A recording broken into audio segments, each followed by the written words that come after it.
Good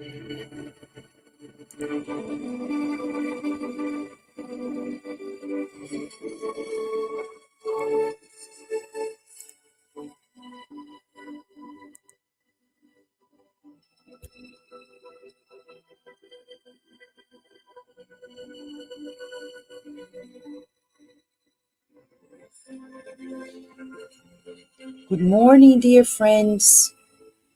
You and I are here in this special moment in this morning, reflecting about life. For millennia, we have been learning through trial and errors without consciousness. Finally, we are becoming more aware of who we are, and yet there are so many things we don't know about ourselves. But if there is one thing we know, is that we are to become more virtuous.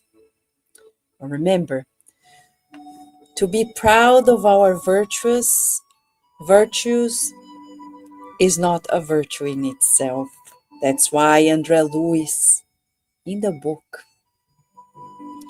Christ Conscious Guidelines, through the medium Chico Xavier, tells us, chapter 29, that virtues are the way to go. And if there is one virtue that destroys it all, vanity. What is the point of being patient if we do it out of vanity? If we are kind out of vanity? If we are dutiful out of vanity? What's the point? Just for show? And this is us on earth. On earth, we love appearances, but we suffer because deep inside, it's empty. Today, we're going to finalize this chapter by focusing on becoming virtuous. Virtue is not a decorative flower. Think about this. A decorative flower, it's pure vanity, right? It's like just for appearance. So he's saying, we shall not be virtuous just for show. It shouldn't be for show at all. It should be for the feeling of fulfilling God's designs. So what is virtue? Luiz explains that virtue is the blessed fruit of our own effort, which you should use and glorify at the appropriate moment. We've studied patience, serenity, calmness, tolerance, cooperation, confidence, optimism, resilience, and hope. And we wrap up with the very concept of becoming virtuous. It's the blessed fruit. Think about a fruit, the analogy. It's sweet. Yes, it is sweet. And it's nourishing. It has vitamins, hydrates us, and it's blessed. And it depends on our effort. So there is no virtue that is achieved without effort. Think about it. Think about this. How many parents have a hard time taking care of their children? Many. But if those kids were really royalty, like let's say your son is a prince, your daughter is a princess, would you simply say, I don't have time for you? No. See? Conveniences. When it's convenience, we give of our time, we give of ourselves. When it's not convenient, we don't. There's no effort. Effort is My son or my daughter is a child of God. That's the title. And for that, I give my life, because there is no mission on earth that is greater than being a parent.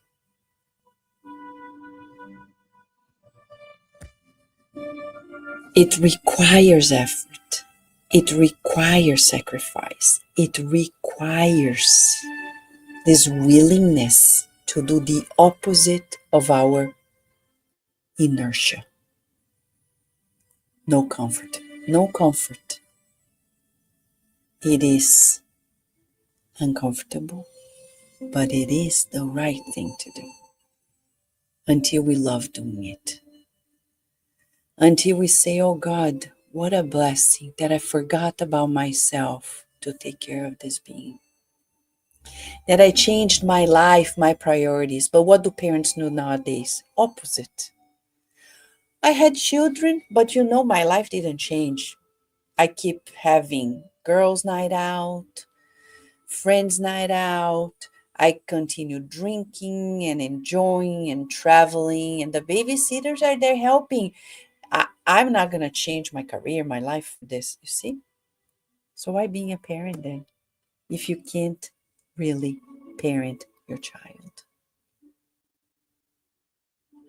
I know it's a sensitive topic, but we become virtuous in our everyday life. It's not in a course somewhere else. How should I become virtuous? It's not in a book. The book of life. I wake up. No, thank you, God. Let me see my loved one. What do they need? What does the other need? If everybody woke up in that disposition, the world would be miraculously heaven on earth. But we wake up feeling sorry for ourselves because we woke up early. Majority of people are like this. Oh, so sacrificial. Because we're still thinking we're prince and princesses, queens and kings. Not long ago, we were in those games of vanity. And in this time, in this life, life is saying, no titles, no possessions. It's you. Be divine. So today, you and I will think about the efforts we are making to become more virtuous. And it all begins by prioritizing the general good. That's the direction. And when we are more virtuous, we are in harmony with God. And in that harmony, life becomes a wondrous journey on earth. Let us meditate on this as we pray.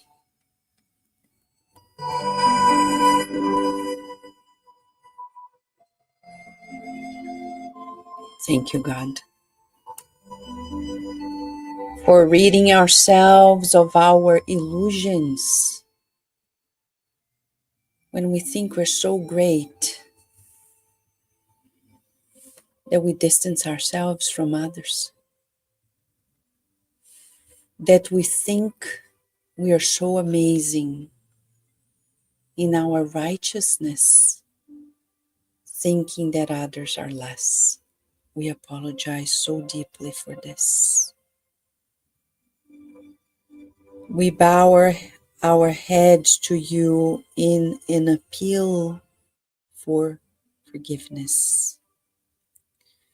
For the times in which, in our alienation, we thought of being better than others because we are being dutiful. Pure vanity. Forgive us, please, dear Lord. Please forgive us. Please forgive me. Forgive all of us. May we look at the people in our lives as equals, brothers and sisters who are so unique, so important to you just like ourselves, not differently in any way. We visualize your embrace of love bringing us closer together, making us feel one with one another, deserving of this togetherness. Thank you, dear God, for this insight, for this clarification, this new direction. Thank you for the gift of this day and every day. May everyone on earth feel the blessings of being your child, abundantly loved by you. And so be it.